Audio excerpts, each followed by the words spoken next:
All right. Hello, I'm Cristy, and welcome to Journey to TEDx Wilmington. We are starting to get to the afternoon. We're starting to get there. So I've been doing this all morning, Jackie. Non-stop.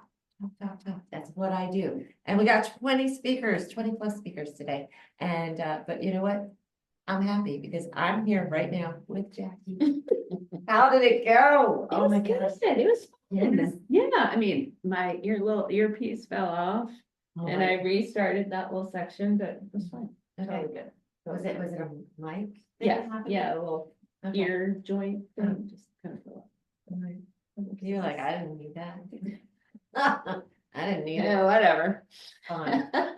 I'm telling you, last year was hysterical. Somebody actually like walked off with the clip of the microphone and like nobody had, all they had was the mics that clip. So people like had the mic like wrapped around them. Oh, And we're talking like, it was terrible. It was so terrible. But this is what happens, live TV. I mean, come Yeah. on. This is life. It gets lifey sometimes, so. All right, tell us the title. What was the title of your talk? It was how to come back from creative burnout. Oh my gosh, I need that. I need that in my life. We're gonna be best friends. There we go. We're gonna be best friends. I lived it, so yeah. That's what I'm gonna. Oh, that's great. Are you local? I used to be. Okay, I was raised here. Okay. Now I'm in California. you're California girl. Yeah. Okay, what part of California? I'm outside of Santa Barbara in a town called Ojai. Oh, hi, I've heard of it, yes. I know. All right, but I'm worldly like that, so I try to, I try to know things. But no, that's wonderful. So you came back to grace this stage. Yeah. To show all the people you grew up with. Look at me now. No, I'm kidding, I'm kidding. She could have had that actually, but no, I'm kidding. No, that's wonderful. Yeah. Wonderful.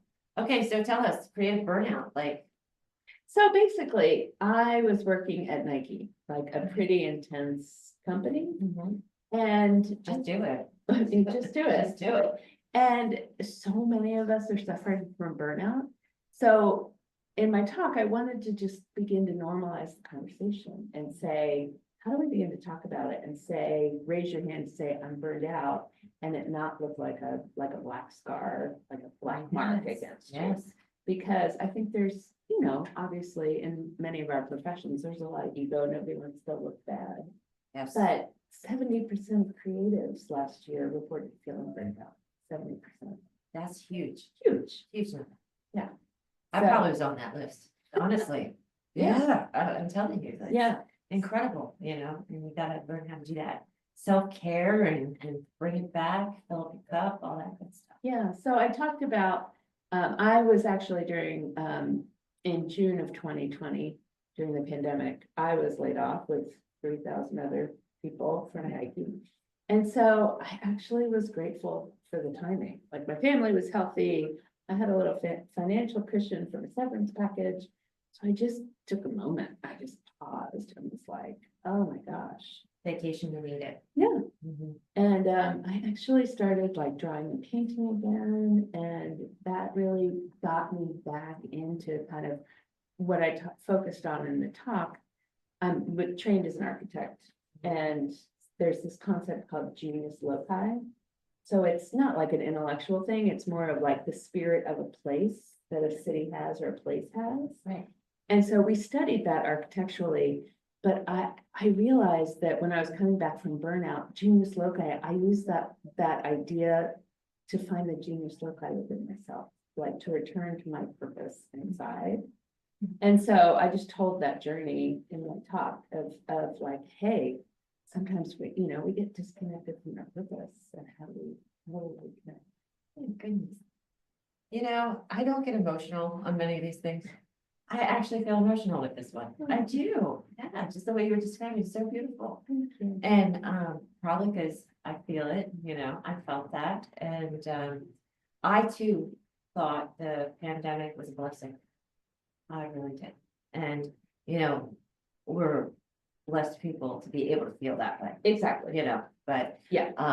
absolutely, absolutely. And that's where I too learned how to resupply myself.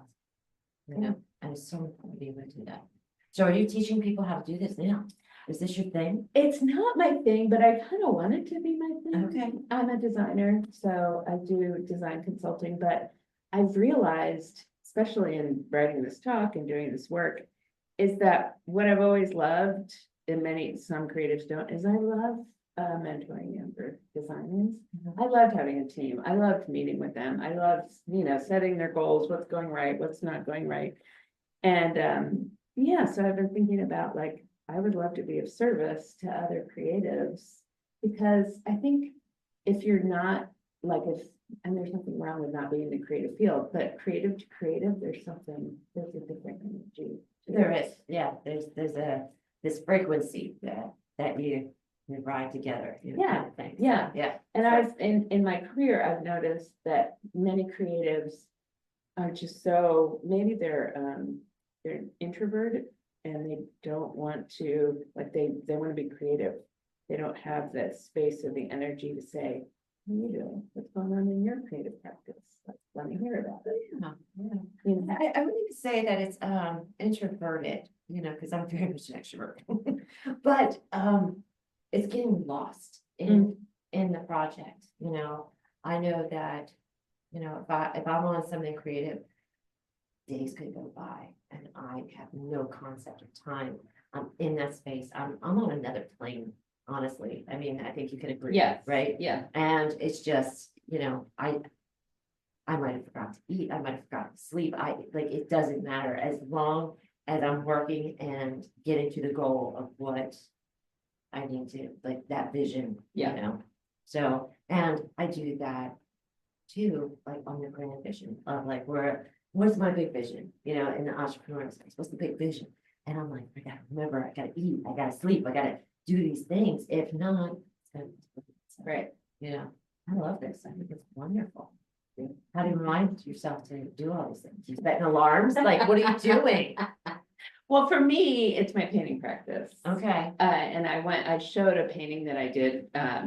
A mentor had suggested that I connect kind of the difficult emotions I was going through with burnout, like resentment, anger, fear, sadness, to my painting practice. So when I hung a huge tarp up in my studio, I drew 3 giant circles that are slightly overlapping, and I wrote the words fear, sadness, and anger.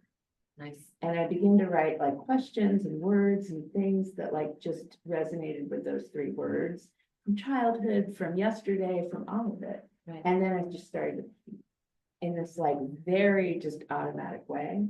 And I made all these connections between these like 3 core emotions and the experiences kind of at the root of them. Yes. And it really helped me metabolize and like accept, get rid of, say goodbye to, like, okay, that happened, it's gone, what's next? I love this. I love this because it really is. There's something about it's almost like letting go, but then it allows you to actually connect, and it's just it's really interesting to see the relationships between these things. Yeah, and if we can, one of the things I said was, if we could take these really difficult emotions and at the moment when they come up, ask ourselves, like, what color is it? What shape is it? What does it feel like, smell like, taste like investigate it and get close to it and allow it to like fuel our creativity rather than doing it. And I have to be honest with you. First time I heard that, I was like, okay, what are they smoking? Like, right. Like, what color is it? I'm not sure. But when you start to do the practice, like you actually are able to see it as a color, and even if you visually can't see it, like subconsciously you can. And if you just let your subconscious go in, like all of a sudden it'll be green. Yeah. And you're like, oh, where'd that come from? Well, is it, this or that? You're like this. It's really wild. It's really wild. What does it smell like? And like all of a sudden you have an answer. And it's not about thinking really, it's about releasing it and then seeing the connection. So it's really beautiful. We could talk about this. Yeah, we really could. Yeah, we could. So we'll be friends. Okay, We'll be great. friends. But please plug away. This is your opportunity to tell everybody out there what you want them to know. Give them your socials, give them your whatever you want. My company is Guest House Studios, so you can find me there. Okay. And yeah, I consult on all different kinds of projects. It could be nonprofit projects, art projects, architecture projects, anything, so. So, gotta tell them that, just in case they don't know. But this has been absolutely wonderful. Well, thank All you, right. it's fun. And I look forward to staying connected. You and I, we're gonna go grab lunch or something, and we're gonna talk about colors I love it. and smells and all that good stuff. All right, on to you, Cristy. This is Journey to TEDx Wilmington. We got more speakers coming up this afternoon, so stay tuned. Thank you again so much for being here Oh, today. thank you.